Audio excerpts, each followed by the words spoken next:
কথা হচ্ছে আমি কতটা রাজ্যের আমরা জল সামলাবো। বিহারে বৃষ্টি হলে জল চলে আসছে ফরাক্কা দিয়ে, ইউপিতে বৃষ্টি হলে ফরাক্কা দিয়ে জল চলে আসছে গঙ্গায়, গঙ্গা টুবু হয়ে যাচ্ছে। আমাদের জলটা যাবে কোথায়? এখানে জল বৃষ্টি বেশি হলে। তারপরে ধরুন ডিবিসি তো ইচ্ছে মতো জল ছাড়ছে, পুরোটা নিজেদের খালি করে দিয়ে নিজেদের বাঁচাচ্ছে, ঝাড়খণ্ডকে বাঁচাচ্ছে। ঝাড়খণ্ড বাঁচুক আমি চাই, কিন্তু তোমরা সিলট্রেশন করছো না কেন? ডিসিলট্রেশন করছো না কেন? আজকে 20 বছর ধরে বলতে বলতে মুখ ব্যথা হয়ে গেছে। মাইথন, ডিবিসি, পাঞ্চেত কোনো জল ভরবার ক্যাপাসিটি নেই। তাহলে রাখার দরকার কি? ড্যাম না থাকলে ভালো হতো, তাহলে জলটা ন্যাচারাল কোর্সে আসতো, ন্যাচারাল কোর্সে বেরিয়ে যেত, সবাই সমানভাবে ভাগাভাগি করতে পারত।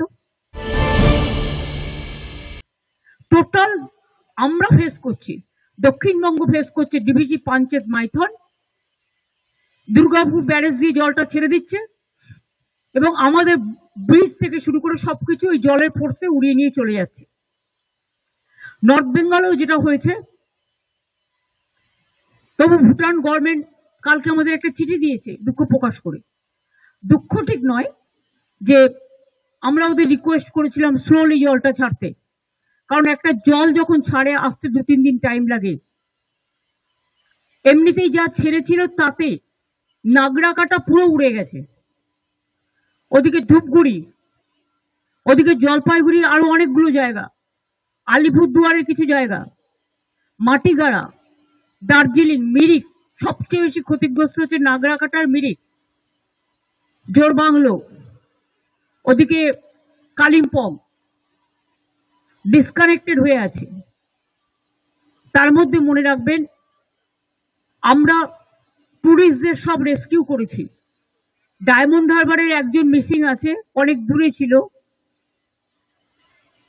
সে মিসিং আছে। তাছাড়া 500 টুরিস্টকে আমরা আজকেই নিয়ে আসছি নিচে, এবং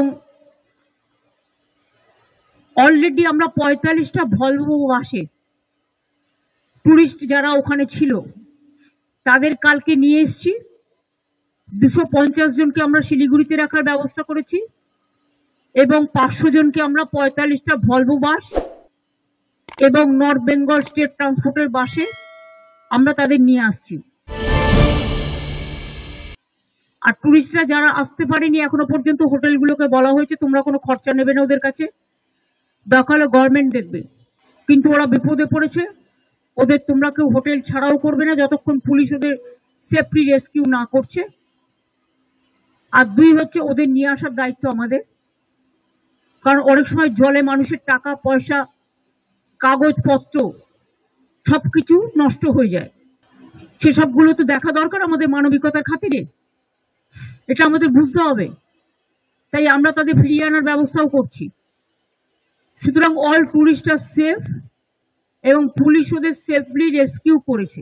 এছাড়াও পুলিশ অলরেডি কমিউনিটি কিচেন তো স্টার্ট করেছে, মিরিক থেকে শুরু করে নাগরাকাটা থেকে শুরু করে বিভিন্ন জায়গায়। আমরা, আমার সাথে চিফ সেক্রেটারি যাচ্ছে, ডিজি চলে গেছে অলরেডি। অরূপ বিশ্বাসকে আর গৌতম দেবকে আমি আজকে ধূপগুড়ি পাঠিয়ে দিয়েছি, এবং আমি আর সিএস যাচ্ছি হাসিমারাতে। হাসিমারা থেকে আমরা যাব নাগরাকাটায়, যতদূর পর্যন্ত যাওয়া যায় ততদূর পর্যন্ত যাব, গিয়ে চেষ্টা করব আমরা, কিন্তু হয়তো অতদূর যাওয়া যাবে না, কারণ রাস্তা টাস্তা সব ডুবে আছে। এমনকি বিডিও অফিস এমন জল ছেড়েছে, বিডিও অফিস, পুলিশ স্টেশন সবটাই জলের তলায় চলে গেছে, মানুষ আসবে কি করে? তা সত্ত্বেও আমরা চেষ্টা করবো চা বাগান পর্যন্ত নাগরাকাটায় যাওয়ার, যেখান পর্যন্ত যাওয়া যায় সেখানে গিয়ে যদি পরিবারগুলো কেউ থাকে তাদের মিট করার চেষ্টা করব। আর আগামীকাল তারপরে আমরা হাসিমারা থেকে আর বাগডোগরা ফিরে আসবো রাতে, এবং আগামীকাল আমরা মিরিকে যতদূর যাওয়া যায় যে পর্যন্ত, সেই পর্যন্ত যাব। আমরা আগেও আপনারা জানেন যে কলকাতার বৃষ্টিতে যারা মারা গিয়েছিল আমরা একটা কম্পেনসেশন ডিক্লেয়ার করেছি, কিন্তু পাহাড় একটু আলাদা, পাহাড় একটু কস্টলি। তাই পাহাড়ে বিশেষ করে কালকে যারা বন্যায় মারা গেছে, মানে ম্যানমেড বন্যায়, পরিকল্পিত বন্যায় জল ছাড়ার জন্য, এবং অতি দুর্যোগ, অতিবৃষ্টি সারা ভারতবর্ষের প্রতিটি জায়গাতেই হচ্ছে।